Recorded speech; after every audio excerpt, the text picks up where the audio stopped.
Poncho Pie? What on earth is that?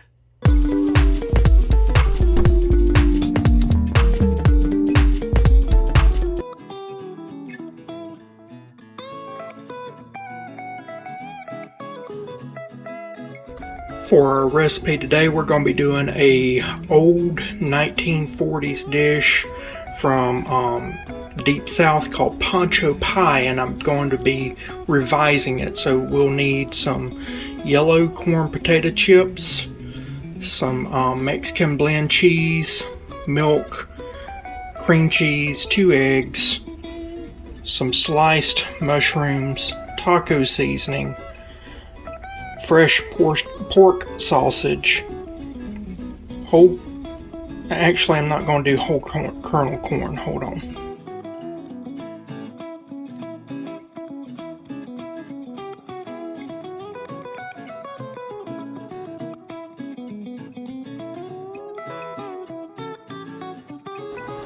The first step in all this is to get some meat scrambled out in the pan.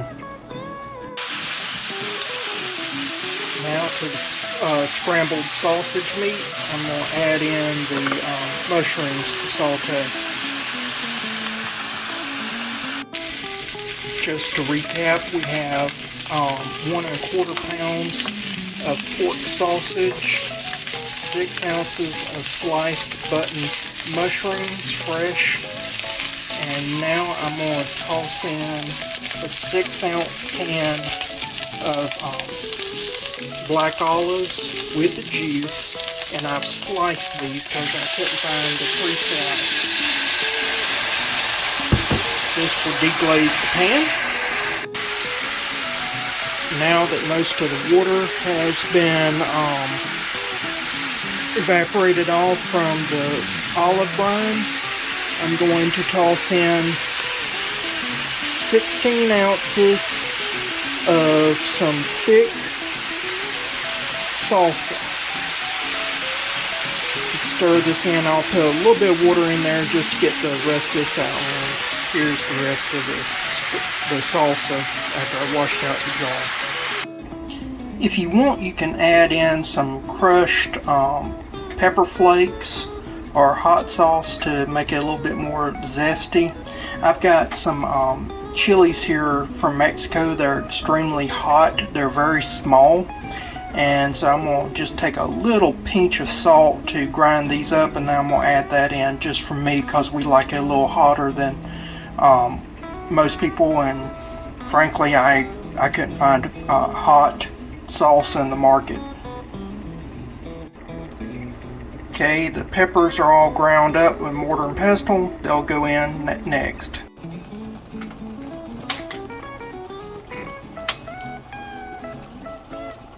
Here goes in the pepper flakes. Next we'll add in a 1.25 ounce pack of taco seasoning. I've never tried this brand, but I mean any brand will work. It's just some seasoning. That's going in.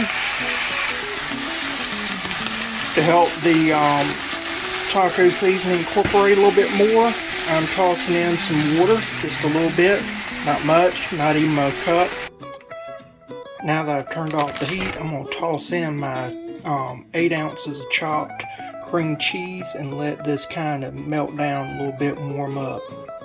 I'll stir it in just a minute. While the cream cheese is melting, what I'm going to do is take my scissors here and I'm going to nip the side of this so this gets the air out, because these are packed with air to protect the chips, but we don't want that air in there, because now I'm going to take my hand and just beat these to a pulp. So this 11-ounce bag of chips is now slightly smaller than cornflake size, about the size of Rice Krispie pieces. That's about as good as I'm going to get it. Now in a large mixing bowl, I'm going to add in my crushed corn chips. Now I've tossed in a 15-ounce can of cream style corn. Now we got 2 eggs, to this, we're going to add in a 1/2 cup milk. And we'll stir well. Okay, now I'm going to this is all mixed together. I'm going to let this hydrate for a little bit, and we'll move on to mixing in the cream cheese with our meat and mushrooms and all that. Now we're just going to go ahead and incorporate this cream cheese. This is melting down the cream cheese, but it's also cooling down the mixture so that I'm not cooking all them eggs and everything when I incorporate all this together. So you can see this one done. Okay, that's all mixed in, and now we'll slowly incorporate this into that. This is called tempering, and this is critical because you got some eggs in there and you don't want to have scrambled eggs. You just want to bring everything up to temp so that this becomes a homogenized mass. So I'll continue adding a little bit until half this mixture is gone. And then after half this mixture is added into there, I will mix it all together. So half our mixture is in or out of the pan and then over here. So now I'm going to add in this right here to the rest. Okay, and we'll just start mixing this all together until it's one homogenized batter, more or less. Now is a good time to go ahead and set our oven to 400 degrees Fahrenheit. And while it's preheating, we'll let our mixture sit. The oven's preheated now. The next step is take half this mixture and put it into this casserole dish. Just in the brief amount of time it took for the oven to heat up, this is already thickening up as the chips absorb the moisture.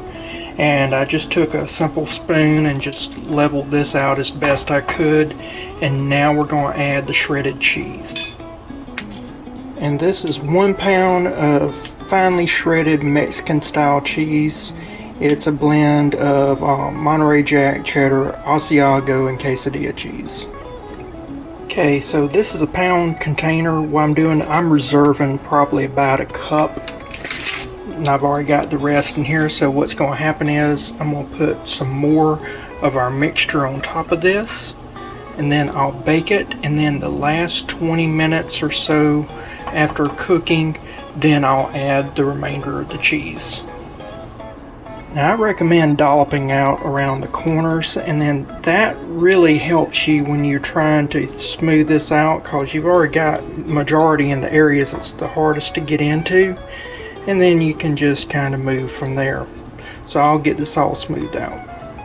Okay, so now that's all leveled out, and this will go into the oven for 30 minutes. It's in the oven. We're going to tuck it away now. While our dish is baking, I'm going to go ahead and do our little side dish, which is fried bananas. I'm going to fry them like you would plantains, but it's a banana, not a plantain, as you can see. When doing these bananas, you want just a little bit of green right here on the edge, not much, mostly yellow, and you can kind of cut them on the bias or whatever, but you want it to be just a little shy of a 1/4 inch thick slices. And if you have any children or grandchildren, this is a great dish to teach them knife skills because I'm using a butter knife, and you just need a few extra bananas because they're going to mess up a few and they'll eat their mistakes and they'll be fun. It'll be some shared memories. So just a thought. Alright, in a skillet I've got just a little bit of oil to coat the bottom. I'm going to bring that up to temperature, and the way you know that it's up to temperature, it'll start rippling. There'll be a rippling amongst the oil on the top, and you'll see that. And then that's when it's ready to put the bananas in. It's hard to see it now, but there seems to be some rippling, so I'm going to put these in and see what happens next.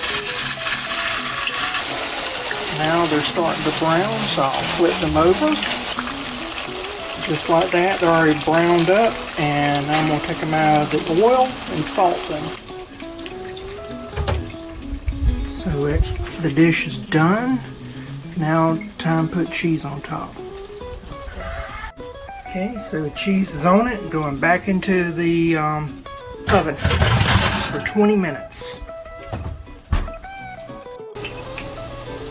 Actually, I pulled this out a little early. I was at the 15-minute mark and cheese was already brown, so that's why I was trying to get at. So 15 to 20 minutes. I went 15. Depends on your oven. Every oven is different. Okay, it's done. I got a little bit of sour cream on the side in case I want that. And I got one of these crispy banana chips. So I'll try a little bit of this. Oh my God.